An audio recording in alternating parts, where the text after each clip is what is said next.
शूरवीरों की धरती राजस्थान सेना के शौर्य और पराक्रम की जरूरत के मुताबिक विशेष किस्म के जूते भी विकसित कर रहा है, जो थार के रेगिस्तान के तपते धोरों के 50 डिग्री तक तापमान के साथ ही सियाचिन ग्लेशियर के -40 डिग्री सेल्सियस के तापमान में भी सेना के जवानों के पैरों के लिए आरामदायक होंगे।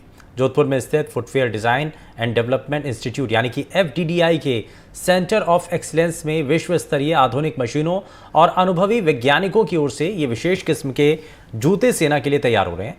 और वाणिज्य उद्योग मंत्रालय के अधीन आने वाले कुल 12 FDDI सेंटर्स में से टॉप 5 FDDI में जोधपुर एक है। देश के कुल 7 सेंटर फॉर एक्सीलेंस सेंटर के तहत जोधपुर में स्थित सेंटर फॉर एक्सीलेंस सेंटर लगातार अपने रिसर्च और अनुसंधान को लेकर काम कर रहा है। NDTV से खास बातचीत करते हुए जोधपुर FDDI के निदेशक अनिल कुमार ने जूतों की खासियत बताई है, दिखाते हैं आपको। आधुनिकता के इस दौर में भारत सरकार के कई ऐसे संस्थान हैं जो हर क्षेत्र में नए प्रयोगों को सफल करते देखे जा रहे हैं।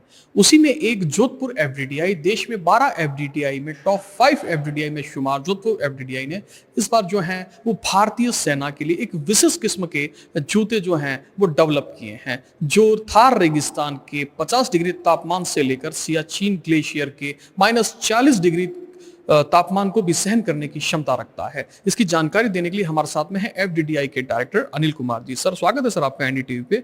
सर, क्या विशेषता है इस जूतों में? धन्यवाद। भारत सरकार द्वारा COE स्थापित किया गया है FDDI के करीब 7 कैंपस में, उसमें एक जोधपुर कैंपस भी शामिल है।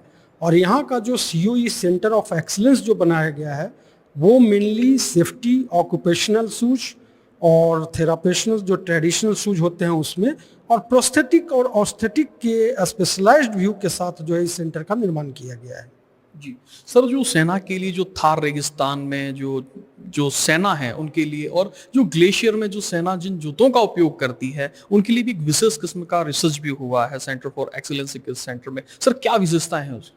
एक्चुअली जो दुर्गम इलाके में जो भी कार्य करते हो, चाहे वो सेना हो या अर्धसैनिक बलों के जवान हो या कोई भी ऑक्यूपेशनल जो काम करते हैं, कहीं भी कारखाना में काम करते हो, तो उनका जो एक विशेष जूता का डिजाइन इस मटेरियल के साथ, किस मटेरियल के साथ बनाया जाए तो कि लॉन्ग लास्टिंग हो और उनका जो है दुर्घटना की संभावना को कम किया जा सके या इंजरी को कम किया जा सके, इस स्पेशलिटी के साथ जो है हमारा एक इम्पैक्ट टेस्टर मशीन के साथ, जो कि एक हाई इक्विपमेंट इन मशीन है, वो COE में है और उस पर जो है अभी रिसर्च वर्क चल रहा है। जी सर, वैसे जब ये रिसर्च पूरा होगा सेना का इसका लाभ भी मिलेगा, कैसे काम करता है और किस विशेषताओं के साथ में इसको डिजाइन किया?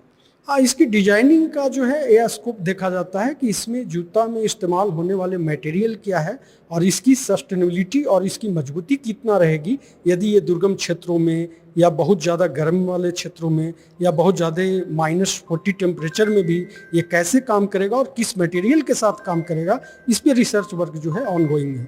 जी सर, तो ये थे FDDI के डायरेक्टर जिन्होंने विस्तार से बताया। और सेना के लिए जो विशेष किस्म के जो जूते डेवलप किए हैं, चाहे थार रेगिस्तान की 50 डिग्री का तापमान हो, चाहे सियाचिन ग्लेशियर का -40 डिग्री का तापमान हो, जहां हर इस तापमान में ये विशेष किस्म के जूते सेना के जवानों के लिए कहीं लाभकारी होगा। और सेना ही नहीं, अर्धसैनिक बल या स्थानीय पुलिस के लिए भी जो है ये उपयोगी साबित होगा। जोधपुर से NDTV के लिए मुकुल परिहार।